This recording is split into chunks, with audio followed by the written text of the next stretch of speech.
Сегодня готовим дюшперу. Это король первых блюд в азербайджанской кухне. Для теста соединяем муку, воду, соль и яйцо. Замешиваем мягкое тесто и даем 15 минут отдохнуть. Делаем зажарку из свежих помидоров и топленого масла. Удивительно, в самом Азербайджане зажарку не делают, просто посыпают куркумой.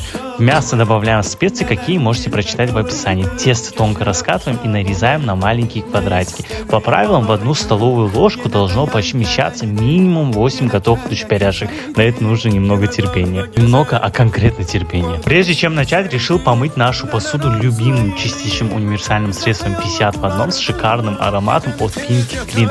Розовое средство для уборки дома, мытья посуды, кухни и ванны. Только посмотрите на результат. Далее в кипящую воду добавляем картофель, отварной нут, варим минут 15, затем добавляем дюшперу, зажарку, соль и за 5 минут сушеную мяту. В принципе, готово. При подаче поливаем виноградным уксусом и чесноком. Приятного аппетита!